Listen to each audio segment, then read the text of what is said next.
Alright, so now we're walking down the dock. We got the pool is open. People are swimming. It's a good thing, maybe. As I said, as long as COVID doesn't swim. Let's go out to the dock. Some of the alligators.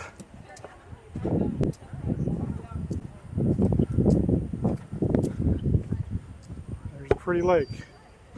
Nice lake scene, yay. Alright, so that's not an alligator. That's something bad floating out there. Lily pad, I don't know.